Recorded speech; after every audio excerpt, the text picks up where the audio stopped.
आपके सपनों को सच बनाने वाला संकल्प पत्र कल ही जारी किया है।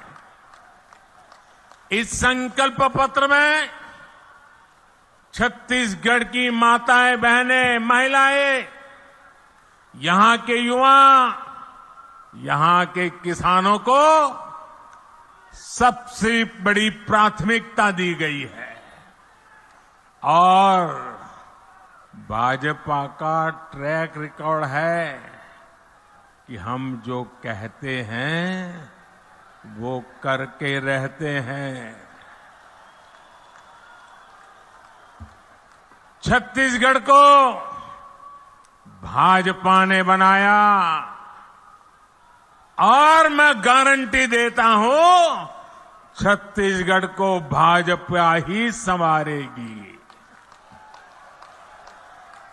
लेकिन भाइयों बहनों, भाजपा के संकल्प पत्र के आगे कांग्रेस का झूठ का पुलिंदा भी है। कांग्रेस की प्राथमिकता क्या है? कांग्रेस की प्राथमिकता है भ्रष्टाचार से अपनी तिजोरियां भरना। कांग्रेस की प्राथमिकता है अपने नेताओं के चहेतों को नौकरियां बांटना, आपके बच्चों को नौकरियों से बाहर करना। पीएससी घोटाले में कांग्रेस ने यही तो किया। कांग्रेस ने आपके बच्चों को बाहर कर दिया और अपने बच्चों को भर्ती किया। आप यहां सरकारी दफ्तरों में जाते हैं तो लोग क्या कहते हैं? पूरा छत्तीसगढ़ क्या कह रहा है? गरीब से गरीब मेरा छत्तीसगढ़ी क्या कह रहा है? पूरा छत्तीसगढ़ एक ही बात कह रहा है। जब सरकारी दफ्तर से निकलता है तो एक ही बात बोलता है, 30% कक्का, आपका काम पक्का। 30% कक्का, आपका काम पक्का। कांग्रेस की हर घोषणा में 30% का खेल पक्का है। इसलिए 30% सरकार से छत्तीसगढ़ छुटकारा चाहता है। इसलिए छत्तीसगढ़ कह रहा है, औ नहीं सही वो, औ नहीं सही वो, औ नहीं सही वो, औ नहीं सही वो, बदल के रही वो। साथियों, छत्तीसगढ़ की कांग्रेस सरकार आपको लूटने का कोई मौका नहीं छोड़ रही। इन्होंने तो महादेव के नाम को भी नहीं छोड़ा है।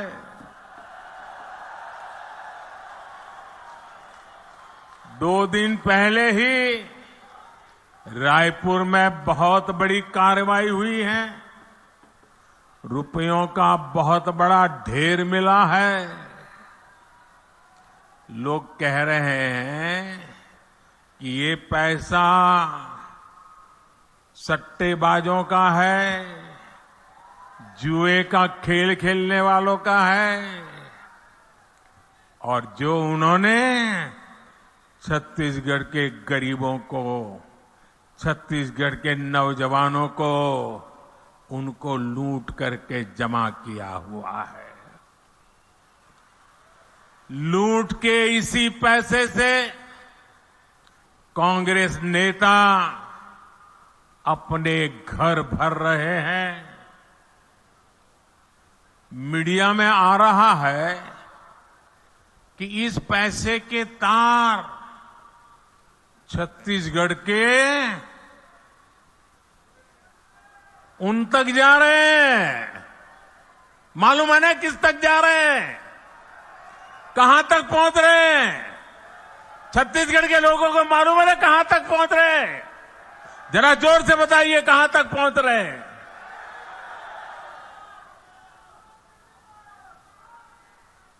यहां की कांग्रेस पार्टी ने, यहां की सरकार ने, यहां के मुख्यमंत्री ने छत्तीसगढ़ की जनता को बताना चाहिए कि दुबई में बैठे इस घोटाले के आरोपियों के साथ उनके क्या संबंध है। जानना चाहिए कि नहीं जानना चाहिए भाई? जानना चाहिए कि नहीं जानना चाहिए? कुछ तो होगा ना। आखिर क्यों ये पैसा पकड़े जाने के बाद यहां के मुख्यमंत्री बौखला गए हैं, मैदान में उतर आए हैं? और मैंने तो सुना है कि नेता यहां के दबी जबान में हमारे यहां मैसेज पहुंचा रहे हैं, हम भी देख लेंगे, हम भी तुम्हारे यहां कहीं पैसे रखवा दे करके पुलिस भेज देंगे। ये धमकियां किसको दे रहे हो?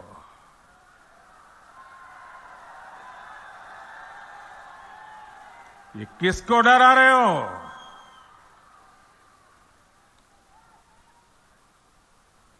ये जनता है, सब कुछ जानती है।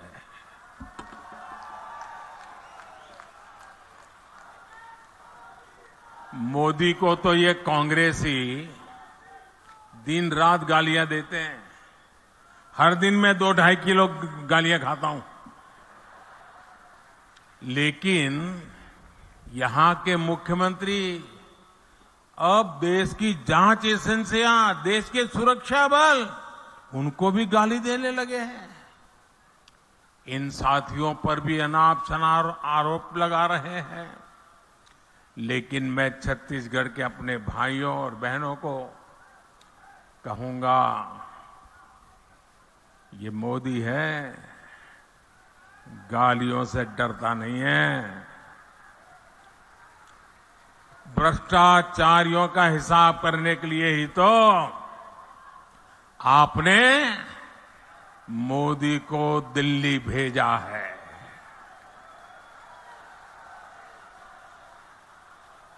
जिन्होंने छत्तीसगढ़ के गरीब को लूटा है, उस पर कार्रवाई होके रहेगी, उससे पाई पाई का हिसाब लिया जाएगा।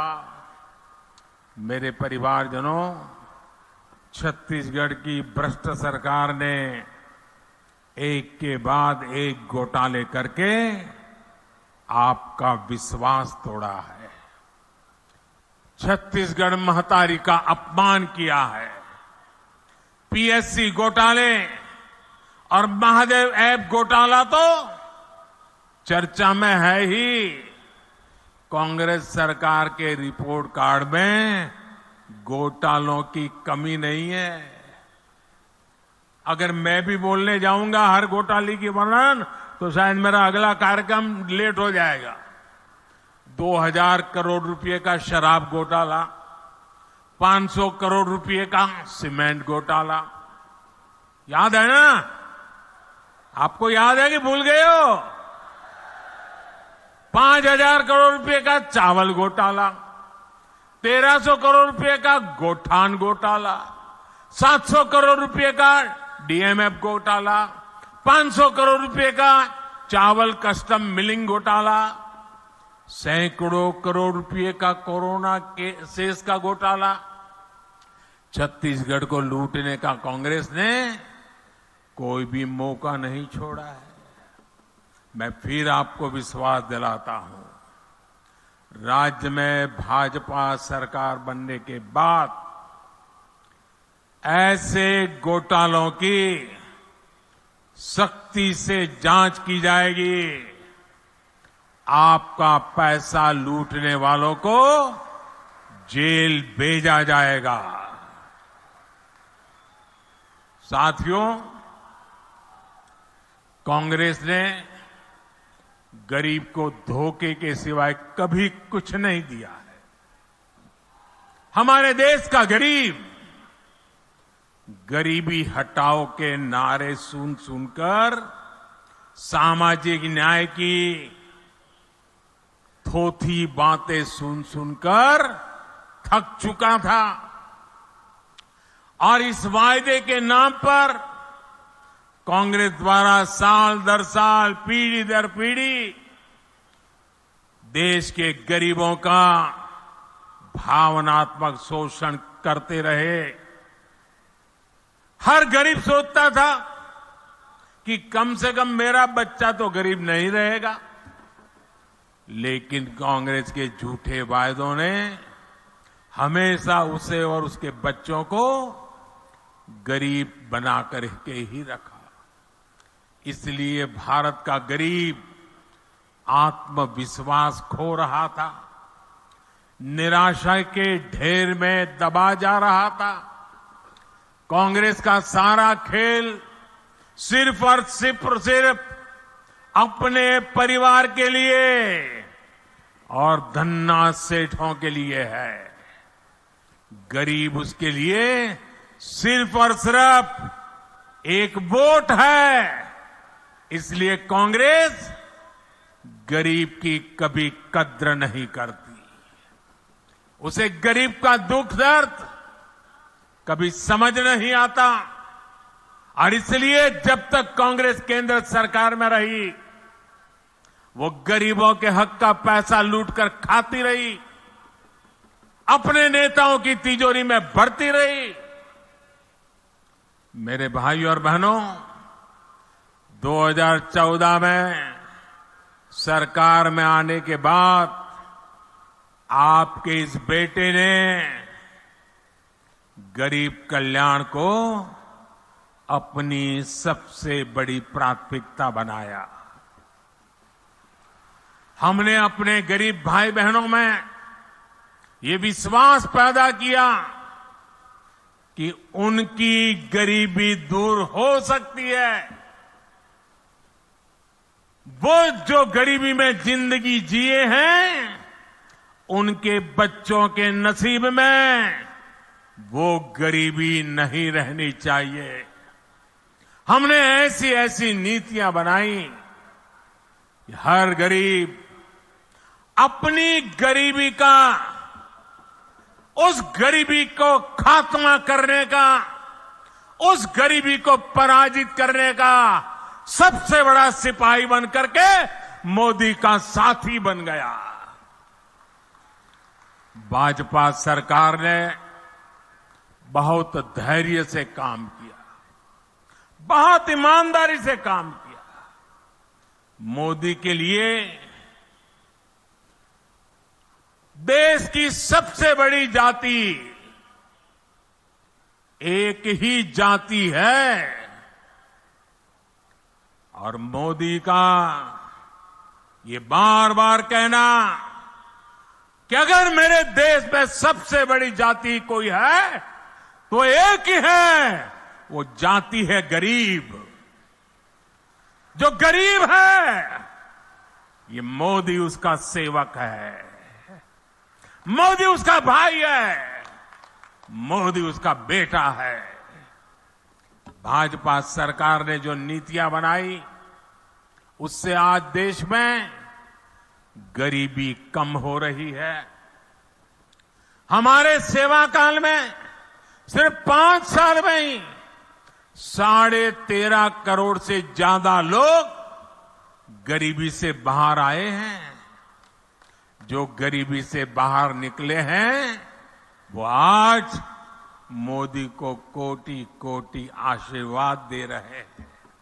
इसलिए गरीबों की ये एकजुटता, आज गरीब एकजुट हो रहा है, गरीब नए आत्मविश्वास से भरा हुआ है और गरीब तय करके बैठा है कि वो अपने संतानों के पास गरीबी की जिंदगी जीने के लिए मजबूर नहीं करेंगे।